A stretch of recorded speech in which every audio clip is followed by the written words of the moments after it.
The dust rose in thick clouds behind the wagon as Nora Anderson pulled hard on the reins, her two children clinging to the sides while the wheels bounced over the rutted trail leading into San Diego, California.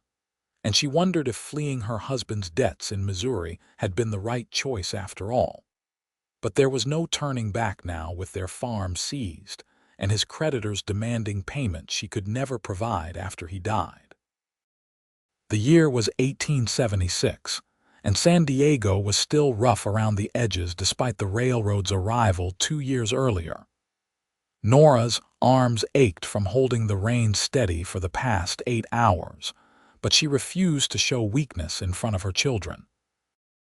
10-year-old Thomas sat beside her on the bench seat, his brown eyes scanning the horizon with a mixture of fear and excitement that only a boy his age could muster. Behind them in the wagon bed, 7-year-old Margaret clutched her rag doll and tried not to cry, though Nora could see the tears threatening to spill over her daughter's dusty cheeks. "Mama, is that it?" Thomas pointed toward a cluster of buildings in the distance, adobe structures and wooden storefronts that seemed to shimmer in the late afternoon heat. "That's it, sweetheart," Nora said, trying to inject enthusiasm into her voice despite the exhaustion that weighed on her bones. "That's our new home." She had $37 left to her name, a wagon full of their remaining possessions, and a letter from her late husband's cousin promising there might be work for a woman willing to do laundry and mending. It was not much, but it was something, and something was all she had needed to leave everything familiar behind. The town looked bigger than she had expected as they drew closer. The main street stretched out before them with a general store, a saloon, a church with a white steeple, a livery stable, and various other establishments that spoke of a community trying to establish itself in this corner of California. Mexican families mixed with American settlers, creating a cultural blend that felt foreign to Nora's Midwestern sensibilities. She guided the wagon toward the livery stable, her throat parched and her back screaming for rest. A tall man emerged from the shadows of the stable, wiping his hands on a leather apron. He was younger than she expected, perhaps in his late 20s, with sun-darkened skin and dark blonde hair that curled at the nape of his neck beneath his worn hat. His eyes, a striking shade of gray-blue, assessed the wagon and its occupants with a quick, intelligent glance. "Evening, madam," he said, his voice carrying a slight drawl that suggested Texas origins. "Looking to stable your horses?" "I am," Nora replied, climbing down from the wagon seat before he could offer assistance. She wanted to establish immediately that she was not some helpless woman in need of rescue. "What are your rates?" $2 a night per horse, includes feed and water." He moved closer, and she noticed he had a slight limp in his left leg. "Name's Henry Ashford. I run this stable along with some other work around town. Nora Anderson. These are my children, Thomas and Margaret."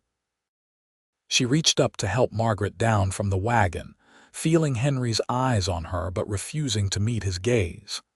She was not ready for the pity she knew she would find there, the look everyone gave widows traveling alone with children. "Pleased to meet you all." Henry tipped his hat to Margaret, who peeked at him from behind her mother's skirts. "You folks just arriving in town?" "We are. I am looking for the boarding house run by Mrs. Fletcher. Do you know where I might find it?" "2 streets over, the yellow building with the blue trim. Can't miss it." Henry began unhitching her horses with practiced efficiency. "Mrs. Fletcher runs a respectable place. You will be safe there." The casual mention of safety made Nora's stomach clench. She had not even considered that San Diego might be dangerous, too focused on simply getting here to think beyond the immediate goal. "Is there reason we would not be safe?" Henry paused, stroking the nose of her mare. "San Diego's generally peaceful, but we get drifters passing through. Some looking for work at the docks, others just looking for trouble. A woman on her own needs to be cautious, that's all I am saying. I appreciate the concern, Mr. Ashford, but we will manage just fine. Something flickered in his eyes, respect perhaps, or maybe amusement at her stubborn independence. I am sure you will, Mrs. Anderson. Your wagon will be safe here if you want to leave it overnight. I can help you unload what you need for the boarding house. Nora wanted to refuse, but practicality won over pride. She could not carry their traveling bags and manage both children through unfamiliar streets as darkness approached. That would be kind of you. Henry pulled out 2 carpet bags and a smaller case, slinging them over his shoulder as though they weighed nothing. Thomas walked close to his side, clearly fascinated by this tall stranger who moved with quiet confidence despite his limp. Margaret stayed pressed against Nora's skirt, her small hand gripping the fabric tightly. The boarding house proved easy to find, just as Henry had promised. Mrs. Fletcher was a plump woman in her 50s with kind eyes and a no-nonsense manner that immediately put Nora at ease. She accepted Nora's payment for a week's lodging, showed them to a small room with a double bed and a cot, and promised supper would be served in an hour. Henry set their bags down inside the door. If you need anything, the stable's easy to find. I am usually there from dawn till well past dark. Thank you, Mr. Ashford. You have been very helpful. He nodded to her, then crouched down to Thomas's level. You take good care of your mama and sister, you hear. That's what the man of the family does. Thomas straightened his shoulders, clearly taking the responsibility seriously. Yes, sir. After Henry left, Nora sank onto the bed and finally allowed herself to feel the weight of everything they had been through. Margaret crawled into her lap, and Thomas stood by the window, watching the street below with that same mixture of fear and excitement. Are we going to be okay, Mama? Thomas asked without turning around. Nora pulled both children close. We are going to be just fine. Tomorrow I will find work and we will build a new life here. It will be different from Missouri, but it will be ours. She said the words with more confidence than she felt. But children needed certainty even when the world offered none. The next morning, Nora set out to find her husband's cousin, a woman named Sarah who supposedly ran a dress shop on the main street. Thomas and Margaret stayed at the boarding house under Mrs. Fletcher's watchful eye, giving Nora the freedom to move quickly through town. She found the shop easily enough, a neat establishment with beautiful fabrics displayed in the window. Sarah proved to be a thin, nervous woman who barely remembered Nora's late husband and seemed distinctly uncomfortable when Nora mentioned the letter promising work. I wrote that nearly 4 months ago, Sarah said, wringing her hands. I already hired someone else. I am sorry, I did not know when or if you were actually coming. Nora felt her carefully constructed plans crumbling. Is there any other work available? I can sew, cook, clean. I am not afraid of hard work. Have you tried the hotel? They sometimes need help with laundry. Or the church might know of families needing domestic help. Sarah's voice carried the tone of someone eager to end an uncomfortable conversation. Nora thanked her and left, fighting the panic rising in her chest. She had 1 week of lodging paid for and $37 to stretch until she found employment. The hotel manager told her they had no openings. The general store did not need help. The church secretary suggested she try some of the larger ranches outside town. But how could she travel to ranches when she had no horse and 2 children to care for? By midday, she found herself walking past the livery stable, her feet aching and her heart heavy with worry. Henry was in the corral, working with a beautiful chestnut mare that seemed determined to throw him off. He moved with patience and skill, speaking softly to the horse while maintaining firm control. He noticed her watching and led the mare to the fence. Mrs. Anderson, How goes the job search? Not well, she admitted before she could stop herself. It seems San Diego has no need for my skills. Henry wiped sweat from his forehead with his sleeve. What skills would those be? I can sew, cook, manage a household. I ran our farm in Missouri after my husband died, kept the books, managed the planting schedule. She stopped, realizing she was telling this stranger far more than he needed to know. Can you handle horses? The question surprised her. I can hitch and drive a team. I have done basic care, feeding, watering, that sort of thing. Henry nodded slowly, as if coming to a decision. I could use help here. The work's gotten to be more than one person can handle.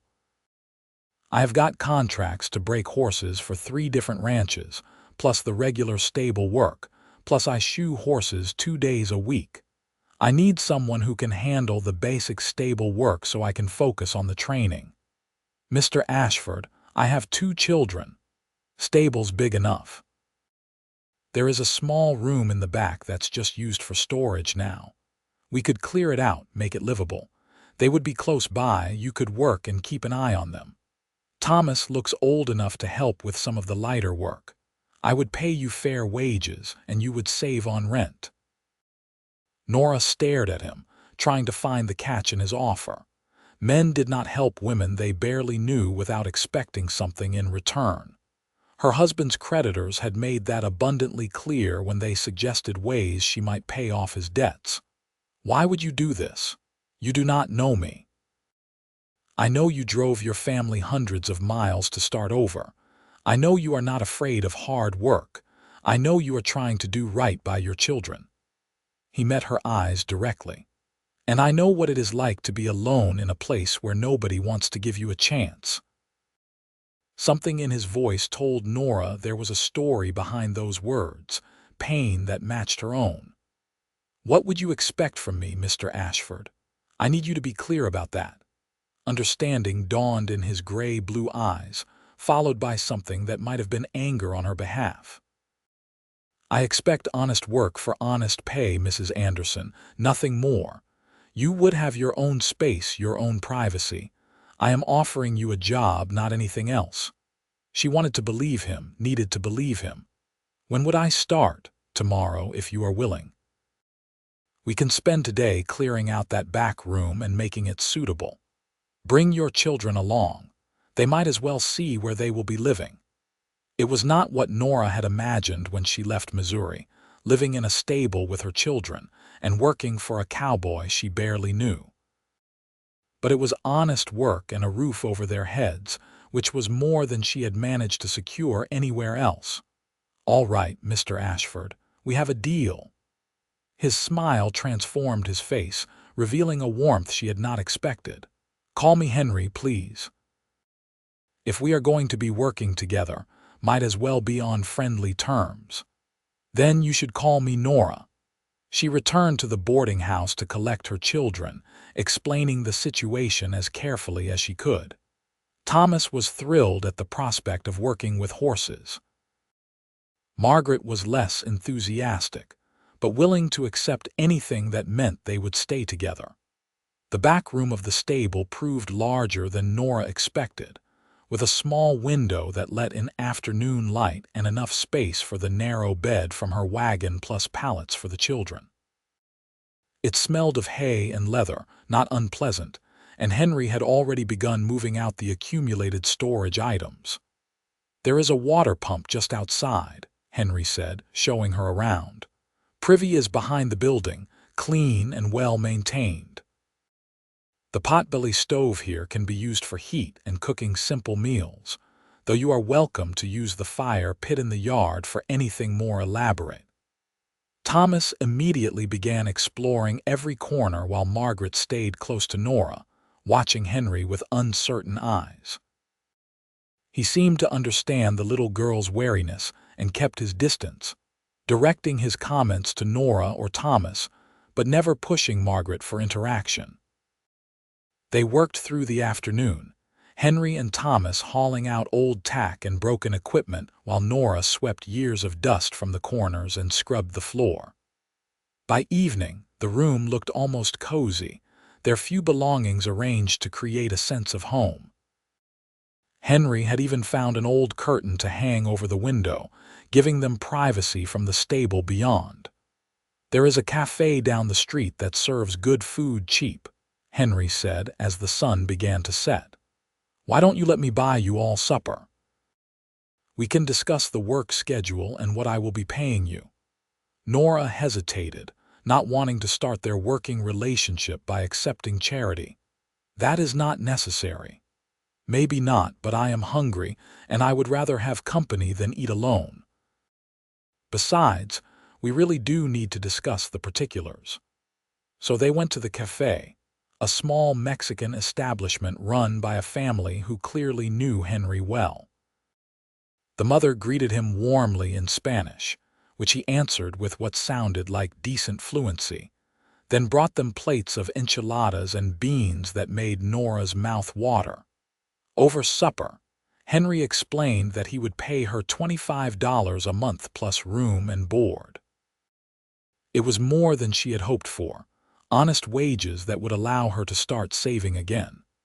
Thomas could earn extra by helping with simple tasks like mucking stalls and carrying water, and Margaret would be welcome to help in whatever small ways she could manage. "What happened to your leg?"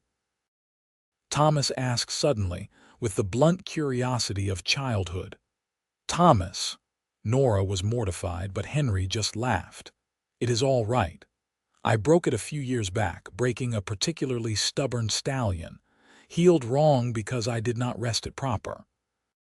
Mostly it just aches when rain is coming, which makes me useful for weather predictions." "Does it hurt now?" Thomas asked. "Not much. More of a reminder to be patient with difficult horses."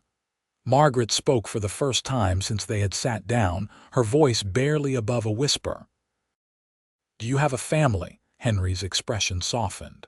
"Not anymore, little one. My folks passed some years ago, and I never got around to starting a family of my own. Too busy moving around, I suppose. This is the longest I've stayed anywhere in nearly 10 years. Why did you stay here?" Nora asked before she could stop herself. "Found work I enjoyed, people who treated me fair. Sometimes that is enough to make a place feel like home." His eyes met hers across the table, and she saw something there that made her heart beat a little faster, a loneliness that matched her own. They started work the next morning just after dawn. Henry showed Nora the routine for feeding and watering the horses, how to muck out stalls efficiently, where supplies were kept, and which horses had quirks she needed to know about. Thomas shadowed them eagerly, asking 100 questions that Henry answered with patient good humor.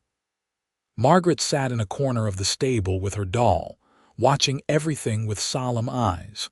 The work was hard, harder than Nora had anticipated. Her muscles ached from lifting heavy buckets and wielding the pitchfork, and the smell of manure made her stomach turn at first. But there was something satisfying about it too, the immediate results of her labor visible in the clean stalls and well-tended horses. Henry worked alongside her, never asking her to do anything he would not do himself, and his quiet competence made even the most unpleasant tasks feel manageable. By the end of the first week, they had settled into a comfortable rhythm. Nora woke before dawn to start the feeding while Henry checked on the horses he was training. Thomas helped with the easier tasks, clearly flourishing under Henry's gentle instruction. Even Margaret began to relax, venturing closer to the horses when she thought no one was watching. It was during the second week that Nora first saw Henry's skill with difficult horses. A rancher brought in a young stallion that had thrown every rider who tried to mount him, a beautiful bay with wild eyes and a nasty temperament. The rancher wanted him gelded and sold for slaughter, convinced the horse was too dangerous to be of use. Henry examined the stallion carefully, running his hands over the animal's back and legs while speaking in that soft, steady voice. "He has been hurt," Henry told the rancher. "See this scarring here? Someone used spurs too hard, probably beat him too.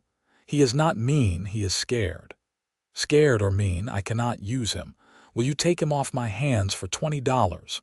Nora saw Henry's jaw tighten, but his voice remained calm. I will buy him for 20, and I will train him right. Give me a month and you will have a horse you can use. After the rancher left, Nora approached Henry in the corral where he stood watching the stallion. Can you really train him? I can try. Most horses that seem mean are just confused or frightened. They need someone to show them they will not be hurt anymore, that trust gets rewarded. He glanced at her. Not so different from people, I suppose. Thomas was fascinated by the training process, begging Henry to let him watch. Henry agreed but set strict rules about staying outside the corral and keeping quiet. So Thomas perched on the fence rail every afternoon while Henry worked with the stallion, moving slowly, never pushing too hard, rewarding the smallest signs of trust with patience and gentle handling. Nora found herself watching too, drawn by the quiet drama unfolding in the corral.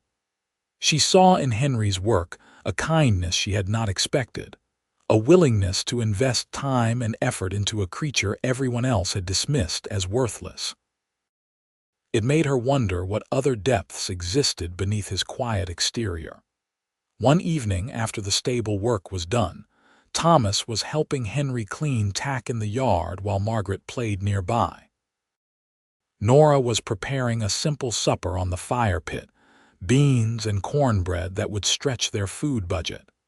The setting sun painted the sky in shades of orange and pink, and for the first time since leaving Missouri, Nora felt something almost like peace. "Mama, can I ask Mr. Henry to teach me to ride?" Thomas called out. Before Nora could answer, Margaret's voice cut through the evening air, high and frightened. "Mama!" Nora spun to see a man stumbling into the yard, clearly drunk, his clothes filthy and his eyes unfocused. He grabbed for Margaret, who screamed and tried to run. Nora was moving before thought, but Henry was faster.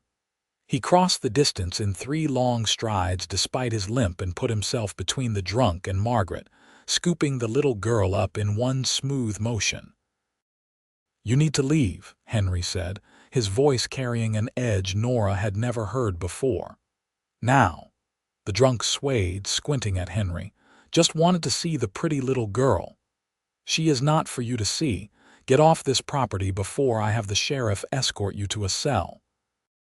Something in Henry's tone, or perhaps his size, penetrated the drunk's haze. He mumbled something incoherent and staggered back toward the main street. Henry kept Margaret in his arms until the man was out of sight, then gently set her down. "You are safe," he told her softly. "I would not let anyone hurt you." Margaret surprised everyone by throwing her arms around Henry's leg and bursting into tears. He looked helplessly at Nora, who came to collect her daughter, but Margaret would not let go of Henry. So he knelt down in the dust and let the little girl cry against his shoulder, one large hand patting her back awkwardly while he murmured reassurances. Thomas stood nearby, his face pale. "Is that man going to come back?" "No," Henry said firmly. "And if anyone ever bothers you or your sister or your mama, you come get me right away. That is what I am here for." Later, after the children were asleep, Nora found Henry checking the locks on the stable doors. "Thank you," she said quietly. "For today, for Margaret." "You do not need to thank me for doing what is right." He tested the lock one more time, then turned to face her. "But I want you to know, Nora, that you and your children are safe here. I will make sure of that." Standing in the moonlight filtering through the stable doors, Nora felt something shift inside her. This quiet cowboy with his gentle ways and protective instincts was nothing like her late husband, who had been charming and reckless, full of grand plans that always fell through. Henry was steady, reliable, someone who did what he said he would do. It was attractive in a way she had not expected, and it frightened her. I should get back to the children, she said, suddenly needing distance. Of course. Good night, Nora. Good night, Henry. But sleep was a long time coming as she lay in the narrow bed, listening to her children's peaceful breathing and thinking about gray-blue eyes, and a gentle voice that made her feel things she had no business feeling. The weeks flowed into each other, marked by the rhythm of stable work and the changing dynamics between Henry and Nora's small family. Thomas bloomed under Henry's attention, learning to groom horses and check their hooves, sitting rapt while Henry explained the finer points of horsemanship. Margaret slowly came out of her shell, no longer hiding when Henry entered a room, eventually even asking him questions in her soft voice. And Nora found herself watching Henry more than she should, noticing the way he moved despite his limp, the quiet confidence in his hands as he worked, the patience he showed her children. She caught herself thinking about him at odd moments, wondering about his past, imagining what it might be like to not be alone anymore. It was dangerous thinking. She had responsibilities, children to raise, a future to build. The last thing she needed was to complicate matters by developing feelings for her employer. Yet her heart seemed not to care about practical considerations. One afternoon in early autumn, the rancher returned to check on his stallion. The bay had transformed under Henry's careful training, no longer wild-eyed and dangerous but responsive and calm. Henry demonstrated the horse's progress, riding him through various maneuvers with easy competence. The rancher was impressed. "I will be honest, Ashford, I did not think you could do it. That horse looks like a different animal."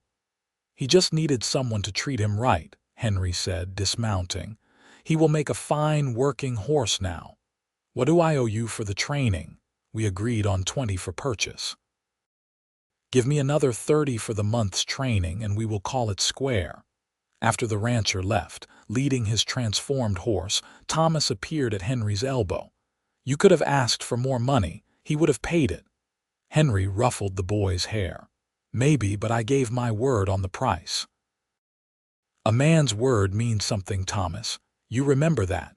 Reputation is worth more than a few extra dollars." Nora, listening from the stable doorway, felt her heart squeeze. This was the kind of man she wanted her son to become, someone honest and honorable, someone who kept his word.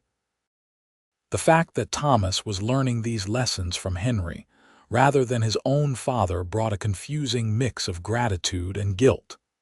That evening, after the children were asleep, Nora stepped out into the stable yard for some fresh air. She found Henry sitting on a bench he had built, looking up at the stars scattered across the California sky. "Cannot sleep?" he asked without looking over. "Too much on my mind, I suppose." She hesitated, then sat down on the other end of the bench, keeping a careful distance between them. "Henry, I want to thank you for what you are doing for Thomas. The lessons you are teaching him, I mean, not just about horses. He is a good boy, smart, eager to learn. You have done well with him." "His father was not the best example," Nora admitted. "James was charming, but he was unreliable, always chasing the next big scheme instead of tending to what mattered. I tried to compensate, to be both mother and father, but I fear Thomas needed a man's guidance that I could not provide. You have done more than most could in your situation. Thomas has a good foundation because of you." They sat in comfortable silence for a moment before Nora asked, "What about you? You mentioned your parents passed. Were you close to them?" Henry was quiet for so long she thought he would not answer. Then he said, "My father was a hard man. Not cruel exactly, but he believed discipline was more important than affection. My mother tried to balance him out, but she was weak from illness most of my childhood. When she died, I was 15. My father lasted another 3 years before his heart gave out. By then, I had already left home, could not stand the weight of his disappointment anymore." "Disappointment?" I was not the son he wanted. Too soft, he said. Too concerned with the feelings of animals and not enough with profit. He ran a ranch in Texas, treated the horses like tools to be used and discarded. We fought about it constantly. Nora understood now why Henry handled horses the way he did, why he was so patient with creatures others had given up on. I think your father was wrong. The way you work with horses, the results you get, that is not softness. That is skill. He turned to look at her, and in the moonlight his face was unguarded, vulnerable. Thank you for saying that. The moment stretched between them, charged with something Nora was not quite ready to name. She stood abruptly. I should try to get some sleep. Morning comes early. Nora, wait. Henry stood too. I have been wanting to say something, but I have not been sure how to bring it up. Her heart began to pound. What is it? The church is having a social next Saturday. Picnic, games for the children, dancing in the evening. I thought maybe you and Thomas and Margaret might enjoy going. Together, I mean. With me. It was not quite a courtship invitation, but it was close enough to make Nora's breath catch. She should say no, should maintain the professional boundaries between them. But she found herself thinking of her children, of how much they needed normal experiences, of how much they had all missed by living in isolation at the stable. That would be nice, she heard herself say. The children would enjoy it. And you, yes, Henry, I would enjoy it too. His smile was like sunrise, transforming his entire face. Good, that is real good. Nora lay awake for hours that night, her mind spinning with questions and possibilities. Was she ready for this? Could she open her heart again after everything she had been through? And what about her children? They had grown attached to Henry, but what would happen if things went wrong? She could not afford to lose this job, this stability they had finally found. But beneath the worry was something else. A flutter of anticipation she had not felt in years, the awakening of hope. The week leading up to the church social seemed to drag and fly simultaneously. Nora found herself painfully aware of Henry's presence, noticing things she had managed to ignore before. The way his shirt stretched across his shoulders when he lifted heavy saddles. The sound of his laugh when Thomas said something amusing. The gentle patience in his voice when he worked with a nervous horse or answered Margaret's endless questions. She caught him watching her too, his gray-blue eyes following her as she moved through her chores. Once their hands brushed, reaching for the same bucket, and the contact sent electricity up her arm. They both pulled back quickly, awkward and uncertain. The children were thrilled about the social, especially when Nora told them they needed proper clothes for the occasion. She had been saving her wages carefully, and she allowed herself to spend a portion on fabric from the general store. Late into the night she sewed, creating a simple dress for Margaret in cheerful yellow cotton and a new shirt for Thomas. For herself, she remade one of her old dresses, adding new trim and taking it in to fit her frame, which had grown leaner from the physical work. Saturday arrived bright and clear, the kind of perfect autumn day that made California's reputation for good weather seem justified. Nora dressed the children carefully, combing Margaret's hair until it shone and slicking down Thomas's unruly cowlick. She took extra care with her own appearance, pinning up her honey-brown hair in a style that was both practical and flattering, pinching her cheeks for color since she had no rouge. When she emerged from the back room, Henry was waiting in the stable yard wearing clean clothes and a vest she had never seen before. He held his hat in his hands, turning it nervously, and when he saw her his eyes widened. "You look beautiful," he said, then flushed. "I mean, you always look nice, but today especially." Nora felt her own cheeks warm. "Thank you, you look very handsome yourself." Thomas made a disgusted noise. "Can we go now? I want to try the games." The walk to the church took 20 minutes, long enough for the initial awkwardness to fade into easy conversation.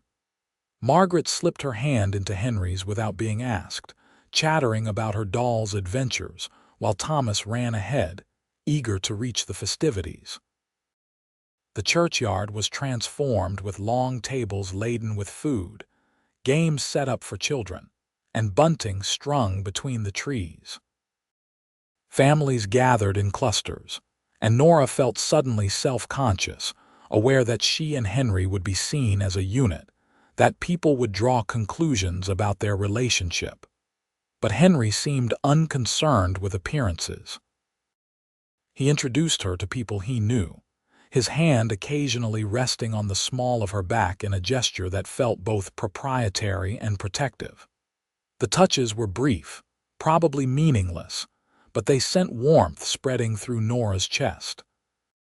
Thomas immediately found other boys his age and joined a game of horseshoes, while Margaret clung to Nora's skirt, overwhelmed by the crowd. Henry crouched down to the little girl's level. "Miss Margaret, I see some other little girls over there playing with corn-husk dolls. Would you like to go meet them? Your mama and I will be right here." Margaret looked uncertain, glancing between Henry and Nora. "Will you watch me?"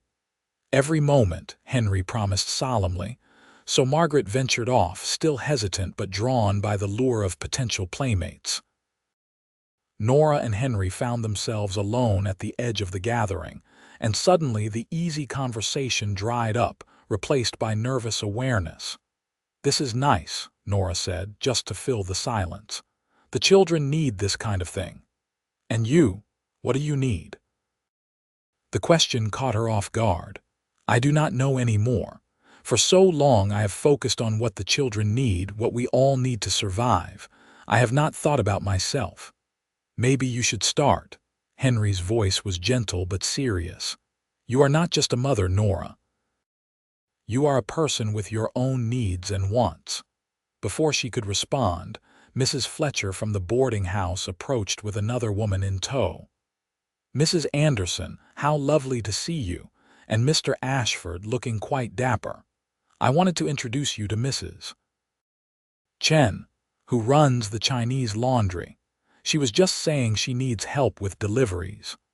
The moment broken, Nora forced herself to focus on the conversation about potential additional work.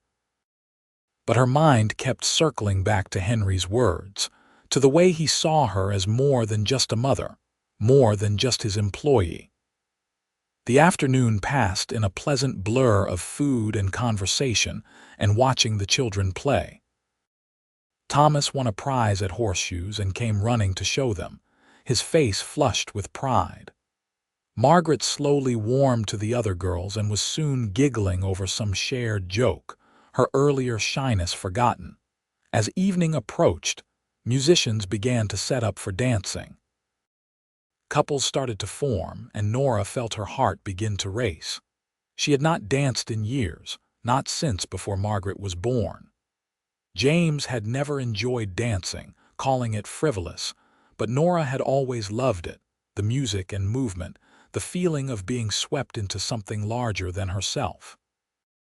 "Would you dance with me?" Henry asked, his voice slightly nervous. "I am not sure I remember how." "Then we will figure it out together."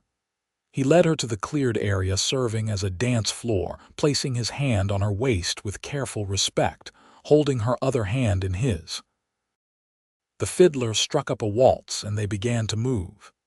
Henry was not a fancy dancer, but he was competent and confident, guiding her through the steps with the same patient skill he brought to training horses. Nora felt the tension drain from her body as they moved, the music carrying her along. She looked up to find Henry watching her, his gray-blue eyes warm with something that made her breath catch. "You are smiling," he said softly. "I do not think I have seen you really smile before, not like this. I had forgotten how much I enjoyed dancing." "Then we will have to find reasons for you to dance more often." The song ended too soon, and Nora realized she was disappointed. But there was no time to dwell on it because Thomas appeared at her elbow. asking if he could have another piece of pie, and Margaret needed help retying her hair ribbon, and the spell was broken. As they walked home under the stars, Thomas chattering about his victories at games and Margaret half asleep on Henry's shoulder, Nora felt something settle inside her. This was what family was supposed to feel like, this warmth and contentment, this sense of belonging. It terrified her how much she wanted it. At the stable, Henry carried Margaret to the back room and laid her gently on the bed while Nora helped Thomas change into his night clothes. When the children were settled, she walked Henry out to the stable yard. "Thank you for today," she said. "It meant a lot to all of us. It meant a lot to me too." Henry hesitated, then reached out and gently tucked a loose strand of hair behind her ear. The touch was feather-light, but it sent shivers down Nora's spine. "Nora, I need you to know that what is happening between us, it is not just convenient or casual for me. I care about you, about all of you." Henry, she did not know what to say, how to articulate the confusion of feelings inside her. "You do not have to say anything now. I just wanted you to know where I stand." He stepped back, putting distance between them. "Good night, Nora. Good night." She watched him walk toward his own small room at the front of the stable, then went inside to her children. Margaret was already deeply asleep, and Thomas was drifting off. Nora lay down beside them, her mind spinning. She did care for Henry, she realized. Somewhere in the past 2 months, he had become essential to her life, not just as an employer but as something more. She trusted him with her children, which was no small thing. She relied on his steady presence, his quiet competence, his gentle strength. And yes, she was attracted to him, to the way he moved and spoke, to the kindness in his eyes. But caring and trusting were different from being ready for what he was offering. The wounds from her marriage, from James's recklessness and the creditor's cruelty, were still raw. The thought of making herself vulnerable again, of risking her heart and her children's stability, made her chest tight with fear. Yet she could not deny the hope that was taking root inside her, fragile but persistent, the possibility that maybe, just maybe, she could have something good again. The next few weeks tested Nora's resolve to keep things professional. Henry did not push, did not press for any declaration or commitment, but his care and attention were constant. He fixed the broken window in their room without being asked. He brought Margaret ribbons that matched her dress, claiming the general store owner had given them to him to pass along. He spent extra time with Thomas, teaching him to ride on the gentlest mare in the stable. And with Nora, he was unfailingly kind and respectful, but there was an awareness between them now, a tension that hummed in every interaction. Their hands would brush passing buckets and both would freeze for a moment. Their eyes would meet across the stable, and something unspoken would arc between them. Once, reaching past her for a bridle, Henry's chest pressed briefly against her back, and Nora thought her knees might buckle from the contact. It was torture and sweetness all mixed together, this slow dance toward something neither of them had fully acknowledged. The situation came to a head on a cold November evening. Thomas had come down with a fever, not serious but enough to worry Nora. She sat up with him through the night, sponging his forehead with cool water and checking his temperature obsessively. Margaret woke crying from bad dreams, frightened by her brother's illness, and Nora found herself stretched thin trying to comfort both children while managing her own exhaustion. Henry appeared in the doorway near dawn, drawn by the sounds of distress. "What can I do?" "Nothing, we are fine," Nora said automatically, though she was nearly asleep on her feet. "You are not fine, you are exhausted." He moved into the room with quiet authority. "Go rest for a few hours. I will watch Thomas and keep Margaret occupied. You have work to do, it can wait. Your children need you healthy, which means you need to sleep. Go on, I have got this." Too tired to argue, Nora lay down on the narrow bed and was asleep almost instantly. When she woke several hours later, the room was quiet. She found Henry in the stable yard with Margaret, showing her how to braid rope while Thomas slept peacefully inside, his fever broken. "He woke about an hour ago, drank some water and went back to sleep," Henry reported. "I think the fever is passing." Nora felt tears prick her eyes, overwhelmed by relief and gratitude and emotions she could not quite name. "Thank you," she whispered. "I do not know what I would have done without you. You would have managed, same as you always do, but you do not have to manage alone anymore, Nora. I am here." And there it was, the simple truth she had been avoiding. She did not have to be alone. Henry was offering partnership support, something she had never really had even in her marriage. James had needed her to take care of him, to clean up his messes and hold things together. Henry was offering to help hold her up, to share the burdens instead of adding to them. "I am scared," she admitted, "of this, of us, of what it might mean. I know. I am scared too." He took her hand, his grip warm and strong. "But I think maybe being scared together is better than being safe and alone." Margaret looked up from her rope braiding. "Are you and Mama getting married?" Both adults stared at the little girl, who gazed back with perfect innocence. Nora felt her face flame. "Margaret, that is not an appropriate question." "Why not?" "Sarah at church said her mama got married again after her papa died, and now she has a new papa who is nice to her. I think Mr. Henry would be a nice papa." "Out of the mouths of babes," Henry murmured, a smile tugging at his lips despite the awkwardness of the moment. "Margaret, go check on your brother," Nora said firmly. Once the girl was out of earshot, she turned to Henry. "I am sorry, I do not know what got into her. Do not be sorry. She is right to wonder. I have been wondering the same thing myself." He still held her hand, and now his thumb began to trace small circles on her palm. "Nora, I know it is too soon, I know you need time, but I want you to know my intentions are serious. I am not playing games or taking advantage. When you are ready, if you are ever ready, I would be honored to court you properly."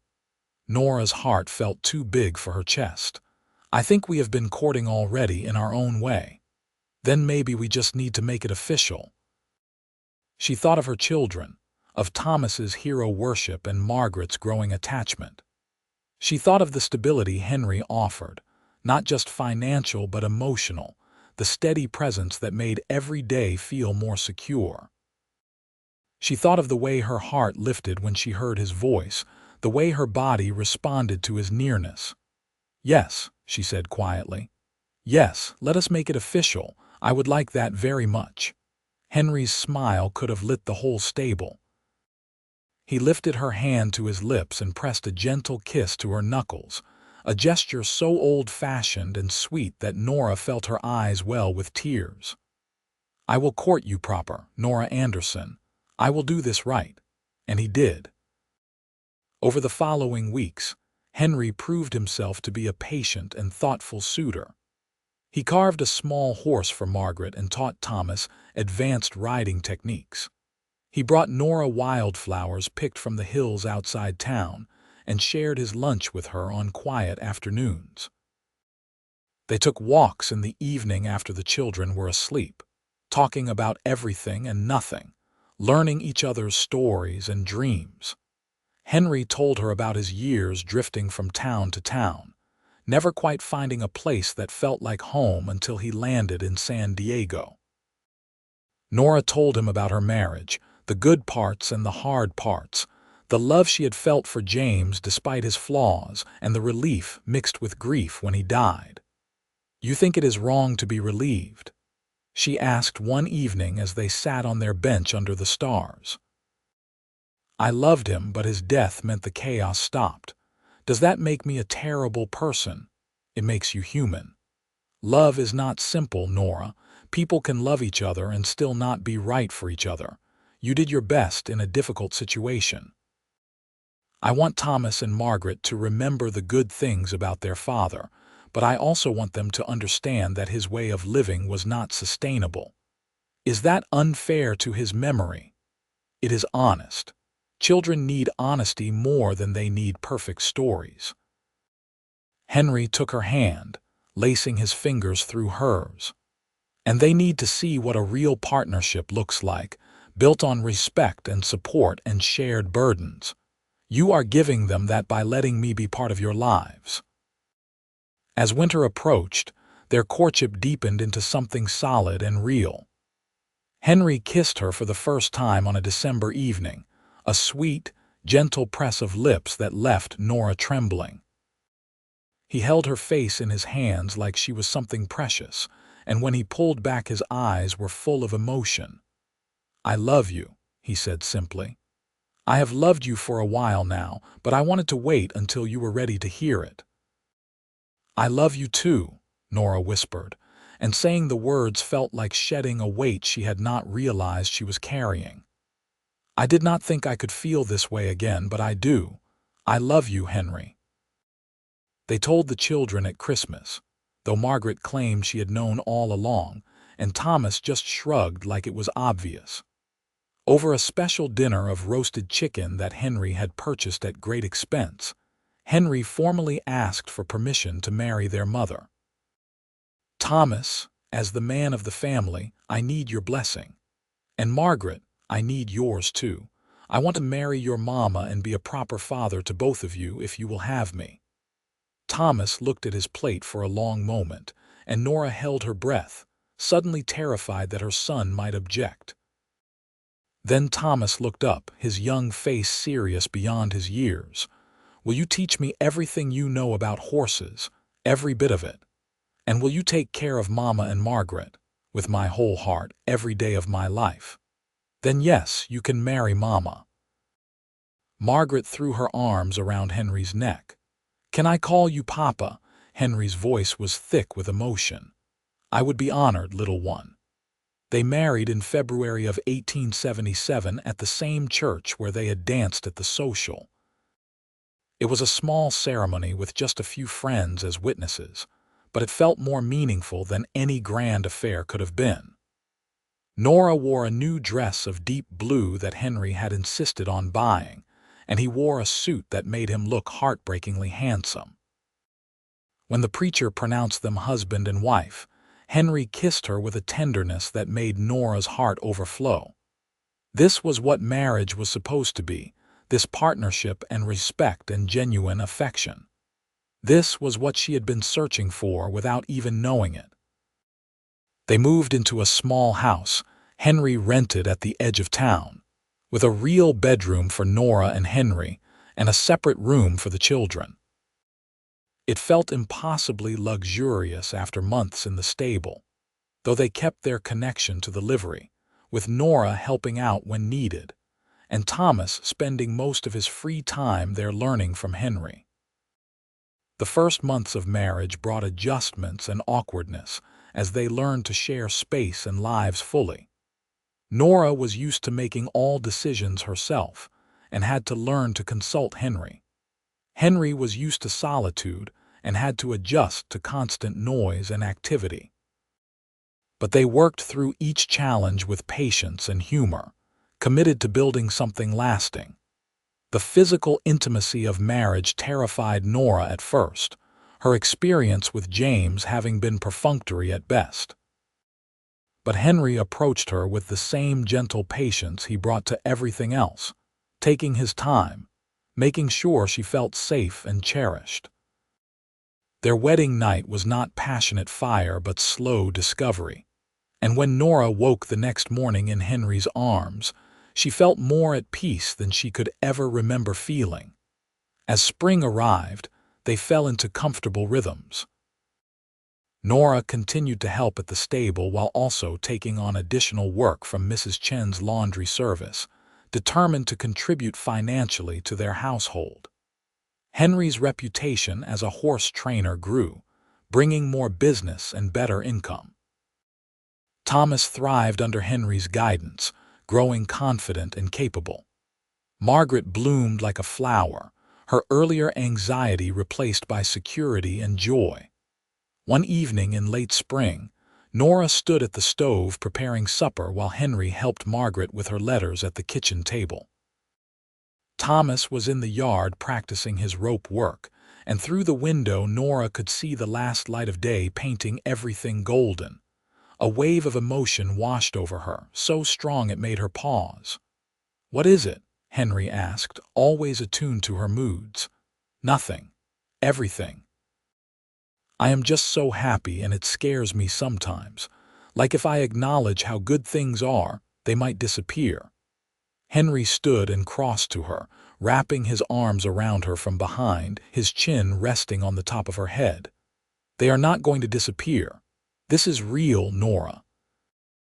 This life we are building, it is solid and true. I know. I am just not used to things being good. Then I suppose you had better get used to it, because I plan on making you happy for a very long time." She leaned back into his embrace, letting herself feel the full weight of her happiness without trying to diminish or protect against it. This was her life now, this home and this man and these children. It was more than she had ever hoped for. By summer, Nora began to suspect she was pregnant. The signs were familiar: the morning queasiness and bone-deep fatigue, the tenderness in her breasts. She waited to be certain before telling Henry, wanting to give him the news when she was sure. On a warm July evening after the children were asleep, she took Henry's hand and led him out to the porch where they could talk privately. "I have something to tell you." His face went serious. "What is it?" "I am with child. We are going to have a baby." For a moment Henry just stared at her, his expression unreadable. Then a smile broke across his face like sunrise, and he let out a whoop of joy that probably woke half the neighborhood. He picked Nora up and spun her around, then set her down quickly, worried he might have hurt her. "A baby. We are having a baby." He cupped her face in his hands. "Nora, this is the best news. I never thought I would have children of my own. You have Thomas and Margaret, and I love them like they are my own blood. But this, a baby that is part of both of us, it is more than I ever let myself dream about." They held each other on the porch, and Nora felt tears of joy sliding down her cheeks. This child would be born into love and stability, would never know the chaos and uncertainty that had marked Thomas and Margaret's early years. This child would have a father who was present and engaged, a mother who was not constantly worried about survival, siblings who would love them. They told Thomas and Margaret the next morning over breakfast. Thomas was dubious about having to share space with a crying baby, but Margaret was thrilled, immediately planning all the things she would teach her new brother or sister. "How long until the baby comes?" Margaret wanted to know. "Not until after Christmas," Nora explained. "Babies take a long time to grow." The pregnancy was not easy. Nora was often sick in the early months, and Henry fussed over her constantly, trying to get her to rest more than she wanted. But as summer turned to fall, and her belly began to swell with visible proof of the child within, the sickness faded, replaced by a sense of rightness and anticipation. Henry could not keep his hands off her belly, constantly touching and talking to the baby, telling their unborn child stories about horses and promising adventures to come. Thomas and Margaret also liked to feel the baby kick, their faces full of wonder at this new life they were waiting to meet. Winter arrived with unusually cold weather for San Diego, and as Nora's due date approached, Henry became increasingly nervous. He arranged for a midwife, made sure the house was stocked with everything they might need, and prepared the children for what would happen when the baby came. On a clear January morning in 1878, Nora's labor began. Henry sent Thomas running for the midwife while he tried to keep Nora calm and comfortable. Margaret clung to her mother's hand, frightened by the pain she saw on Nora's face. "It is all right, sweetheart," Nora managed between contractions. "This is how babies come. I am not hurt, I promise." The midwife arrived and shooed everyone out except Henry, who refused to leave Nora's side. Through the long hours of labor, he held her hand, wiped her forehead, whispered encouragement and love. When she squeezed his hand hard enough to bruise during the worst contractions, he never flinched, just held on tighter. Finally, as the winter sun was setting, their son was born, coming into the world with a lusty cry that announced his arrival. Henry cut the cord with shaking hands while tears streamed down his face, and when the midwife placed the cleaned and wrapped baby in Nora's arms, he knelt beside the bed in awe. "He is perfect," Henry whispered. "Absolutely perfect." The baby had Nora's nose and Henry's blue eyes, a shock of dark hair that stood up in all directions, and tiny perfect fingers that immediately wrapped around Henry's thumb. Nora felt a surge of love so powerful it took her breath away. "What should we name him?" Henry asked. They had discussed names but never decided on anything definite. Now, looking at her husband's face full of wonder and joy, Nora knew exactly what their son should be called. "Harrison," she said. "Harrison Henry Ashford." Henry's eyes went wide. "Are you certain? You want to give him my name?" "You are his father in every way that matters. He should have your name." Henry pressed his face into Nora's shoulder, his tears soaking into her nightgown, and Nora held him with one arm while cradling their son with the other. This was family, this messy, beautiful, overwhelming love that bound them all together. Thomas and Margaret were allowed in to meet their brother, both awed and a little uncertain about the tiny, red-faced creature in their mother's arms. But Harrison wrapped his little hand around Margaret's finger, and Thomas declared that his new brother was actually pretty cool. And just like that, the family expanded to fit this new member. The following months brought sleepless nights and endless diapers and the bone-deep exhaustion that came with a newborn. But they also brought moments of transcendent joy. Harrison's first smile, given to Henry at 3 weeks old. The sound of Margaret singing lullabies to her baby brother. Thomas showing off his riding skills to the baby, who was far too young to appreciate them but watched with solemn eyes anyway. Henry proved to be a devoted father, waking with Nora for nighttime feedings, changing diapers without complaint, spending hours just holding his son and staring at him in wonder. Watching him with Harrison, seeing the gentle care he brought to even the smallest tasks of fatherhood, Nora fell in love with him all over again. Spring brought new growth, not just in their family but in their lives. Henry's horse training business expanded to the point where he hired help, a young man eager to learn the trade. This freed up more time for Henry to spend with his family, and he threw himself into fatherhood with the same dedication he brought to everything. On Harrison's first birthday, they gathered in the yard of their little house for a celebration. Mrs. Fletcher came, along with Mrs. Chen and her family, the pastor and his wife, and several other friends they had made in San Diego. There was cake and laughter and the sound of children playing, and as Nora watched Henry bounce Harrison on his knee while Thomas and Margaret ran circles around them, she marveled at how much had changed in less than 3 years. She had arrived in San Diego desperate and alone, with $37 and 2 frightened children, and no idea how she would survive. Now she had a husband who loved her, children who were happy and thriving, a home full of laughter and warmth. The journey had not been easy, but every hardship had led her here, to this moment, to this life. That evening, after the guests had left and the children were asleep, Henry and Nora sat on their porch watching the stars emerge one by one in the darkening sky. Harrison slept in his cradle nearby, making the small snuffling sounds that both parents had learned to distinguish from actual cries. "What are you thinking about?"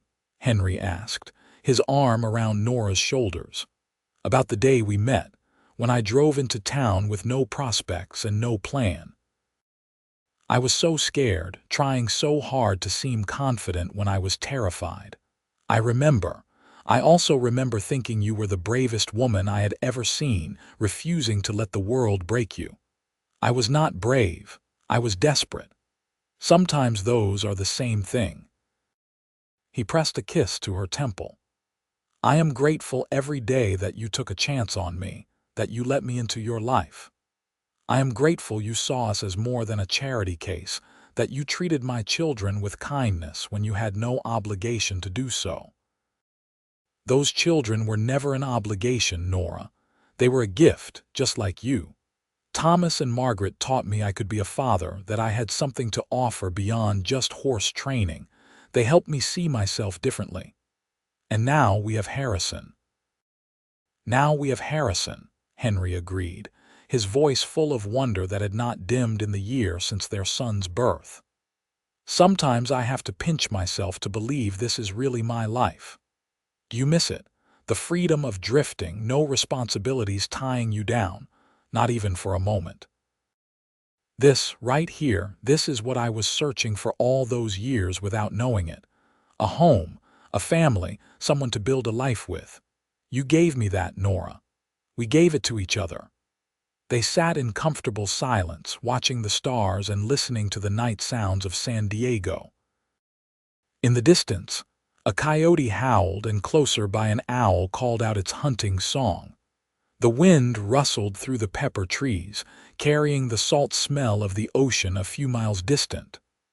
"I want to have more children," Nora said suddenly.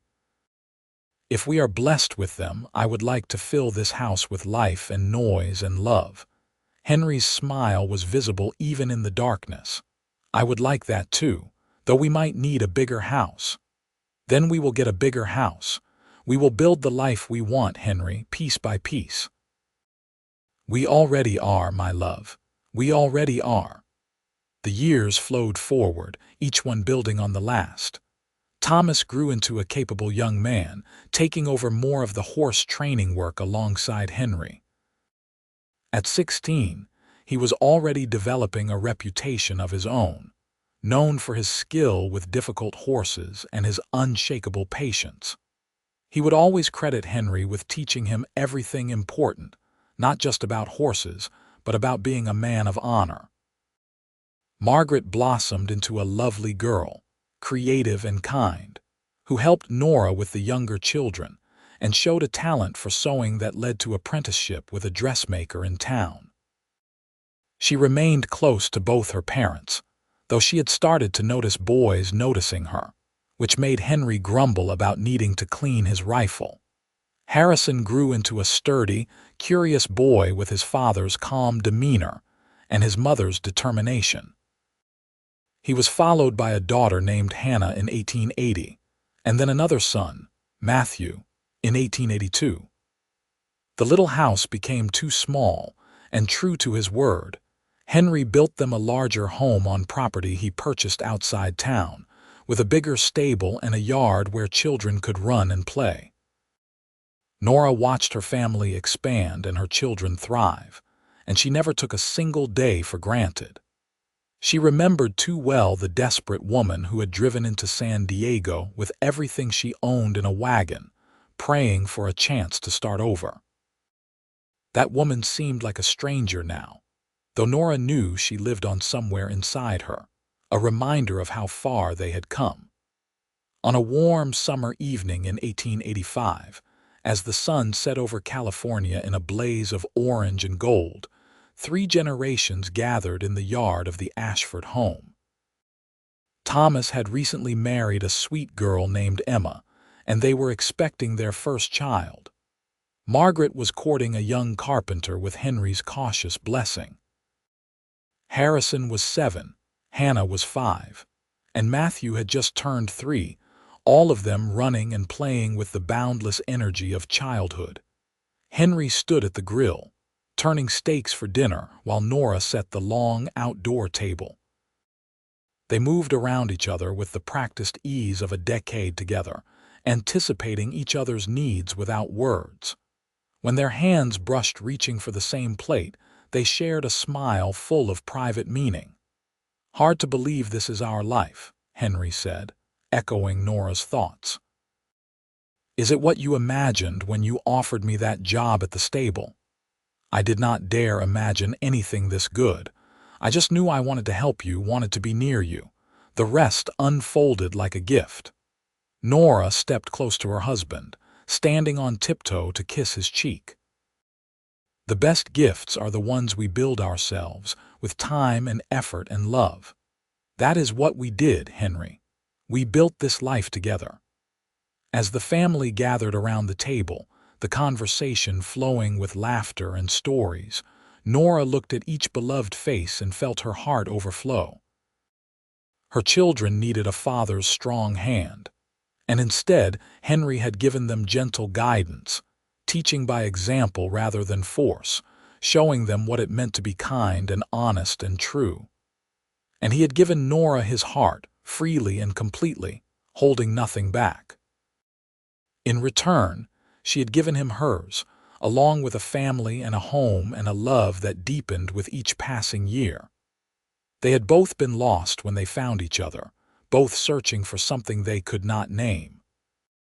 Together they had built something real and lasting, a foundation strong enough to weather any storm. The meal stretched into evening, and eventually the younger children grew sleepy. Nora carried Matthew inside while Henry brought Hannah, their bodies moving in the synchronized dance of parents long practiced in the routines of bedtime. They tucked the children in, kissed foreheads, whispered goodnights and I love yous. Later, in the privacy of their own bedroom, Henry pulled Nora into his arms. "Thank you," he whispered against her hair. "For what?" "For saying yes to a job at a dusty stable, for taking a chance on a lonely cowboy, for building this life with me, for everything." "I did not take a chance on you, Henry. I made the smartest decision of my life." She tilted her face up to kiss him, pouring a decade of love and gratitude into the gesture. "You saved us, you know, not just practically, but in every way that matters. You gave my children the father they needed, and you gave me a partner I never thought I would find." "We saved each other," Henry corrected gently. "You gave me purpose and belonging. You made me believe I could be the man I wanted to be instead of the one my father said I was. That is a gift beyond price." They stood wrapped in each other's arms, the sounds of their household settling for the night around them, the life they had built together holding them safe. Outside, the California night was full of stars, each one a point of light in the darkness, proof that even in the vast emptiness of space, there was beauty and wonder to be found. Nora thought of that desperate woman arriving in San Diego 9 years ago, her heart full of fear and her future uncertain. If she could speak to that woman now, she would tell her to hold on, to have faith, to believe that sometimes the darkest moments came just before the dawn. She would tell her that a dusty stable would become a sanctuary, that a quiet cowboy would become the love of her life, that the hardships would fade into memory while the joy would grow stronger every day. But that woman was gone, transformed by love and time into someone stronger, someone who knew her own worth, someone who had learned that accepting help was not weakness but wisdom. Nora had spent so long trying to be everything to everyone, carrying every burden alone. Henry had taught her that partnership meant sharing the load, that asking for help was not failure but trust. In the years to come, there would be challenges and sorrows mixed with the joys. They would weather illness and financial setbacks, the normal trials that came with building a life. Margaret would marry her carpenter and move to Los Angeles, close enough to visit but far enough to feel distant. Thomas would take over the horse training business completely when Henry's leg began to trouble him more severely. Though Henry would never fully retire, always finding excuses to work with the horses he loved. There would be more grandchildren, a whole new generation of Ashfords who would grow up hearing stories about how their grandmother drove into town with $37 and their grandfather gave her a job that changed both their lives. Harrison would become a veterinarian, the first in the family to attend university, while Hannah would shock everyone by becoming a teacher in a school for Mexican children, dedicated to bridging the cultural divides in their community. Matthew would follow in his father's footsteps, training horses with the same patient skill. But all of that was still ahead of them on this summer evening in 1885. For now, there was just this moment, this home, this love that had grown from desperation and loneliness into something solid and true. Nora rested her head against Henry's chest, listening to the steady beat of his heart, and felt completely at peace. "I love you," she whispered. "I love you too," Henry replied, his arms tightening around her. "Today, tomorrow, and every day after. That is my promise to you, Nora. Every day, for the rest of our lives." And it was a promise he kept, through decades of marriage and all the changes that came with time. Even when his hair turned gray and his limp became more pronounced, even when Nora's hands grew gnarled with arthritis and her face lined with the years, the love between them remained steady and true. They grew old together in the house Henry built, surrounded by children and grandchildren and eventually great-grandchildren, a legacy of love that spread like roots through the California soil. On quiet evenings, they would sit together on their porch as they had on that first night after Harrison's birthday party, watching the stars emerge and remembering. Nora would tell the story of arriving in San Diego, frightened and alone, and Henry would laugh and say he knew the moment he saw her that she was going to change his life. The details might shift with each telling, memories softening and reshaping with time, but the essential truth remained constant. They had found each other when both needed finding. They had built a life together from almost nothing, through hard work and patience and unwavering commitment. They had raised children who knew they were loved, who learned by example what real partnership looked like. They had created something that would outlast them, a foundation of love and respect that would ripple forward through generations. And when the time came, many years later, when age and illness finally claimed first Henry and then Nora, they would go knowing they had lived fully and loved completely. Their children would gather to remember, telling stories of the father who had taken them in as his own, and the mother who had been fierce in her protection and tender in her affection. The grandchildren would speak of the love that was visible in every glance and touch between their grandparents, a love that had weathered every storm and emerged stronger. But on this summer evening in 1885, all of that was still unwritten, still waiting to unfold. For now, there was just Henry and Nora, holding each other in the home they had built, surrounded by the family they had created, living the life they had chosen. Outside, the stars wheeled overhead in their ancient dance, bearing witness to one more love story in the grand tapestry of human experience. It was not a story of grand gestures or dramatic rescues, though Henry had certainly rescued Nora from desperation, just as she had rescued him from loneliness. It was a story of daily choices, of kindness offered and accepted, of patience and persistence and faith in the possibility of happiness. It was a story of gentle guidance instead of harsh discipline, of love freely given instead of grudgingly bestowed. Her children had needed a father's strong hand, and the cowboy had given them gentle guidance, proving that strength and gentleness were not opposites but complements, two sides of the same coin. And in giving them that guidance, in showing up day after day with patience and care, Henry had won not just their trust but their devotion. They loved him not because they had to, but because he had earned it through 1,000 small acts of kindness. And their mother, who had arrived in San Diego with her heart locked tight against further pain, had slowly learned to open it again. Henry had courted her with respect and patience, never pushing, always offering her the choice to proceed or retreat. He had given her his heart without demanding hers in return, creating a safe space where love could grow at its own pace. In the end, that was the secret to their happiness. They had both arrived broken in different ways, carrying wounds that needed time to heal. Instead of demanding immediate wholeness from each other, they had given each other grace and time and space. They had built their love slowly, on a foundation of friendship and respect, allowing trust to develop organically rather than forcing it. It was a lesson their children would carry forward, a model of what partnership could look like when both people were committed to supporting rather than controlling each other.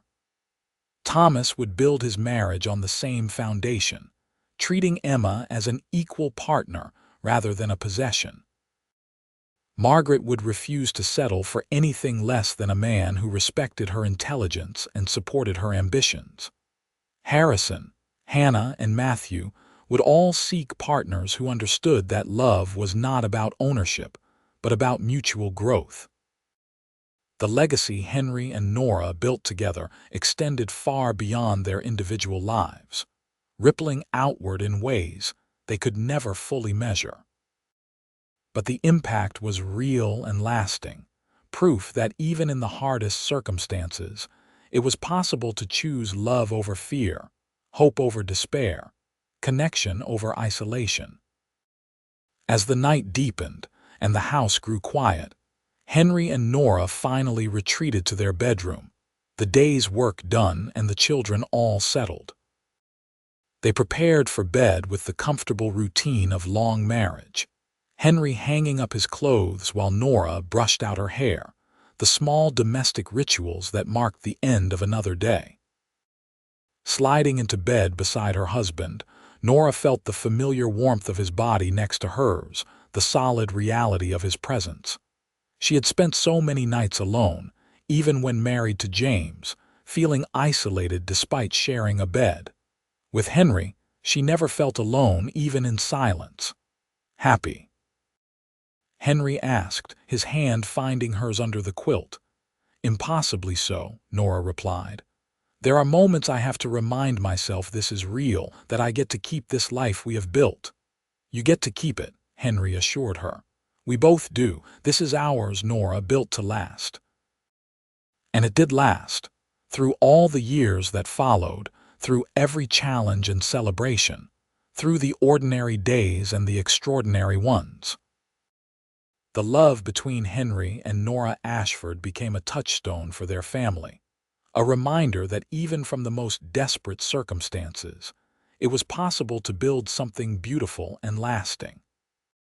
The cowboy who had offered a job to a desperate widow, who had shown gentle guidance to her children and given his heart to their mother, had found his own redemption in the process. He had proven himself to be nothing like his harsh father, creating instead a legacy of kindness and patience that would echo through generations. And the widow who had arrived in San Diego with $37 and 2 frightened children, who had been prepared to do whatever was necessary to survive, had discovered that survival was not enough. With Henry, she had learned to truly live, to open her heart again, to believe in the possibility of happiness. Together, they had created something neither could have built alone, a family and a home and a love that transformed them both. It was not a fairy tale ending but something better, a real and lasting partnership built on mutual respect and genuine affection. It was messy and complicated and absolutely perfect, exactly what both of them had needed without knowing how to ask for it. As sleep finally claimed them, wrapped in each other's arms in the home they had built, Henry and Nora Ashford rested secure in the knowledge that they had found what so many search for and never find. They had found each other, at exactly the right moment, in exactly the right place. And from that meeting had grown a love that would last all their days and beyond, carried forward by the children they raised, and the grandchildren they cherished, and the great-grandchildren who would hear their story and understand that love, real love, was always worth fighting for. The night settled over their home in California, stars wheeling overhead in their eternal dance, and in the peaceful darkness, two hearts beat in rhythm, bound together by vows and time and the deep, abiding love that had saved them both. It was not the ending of their story, but a moment in the middle, one of thousands they would share over a lifetime together. But it was a perfect moment nonetheless, full of contentment and gratitude, and the quiet joy of knowing they had both finally come home.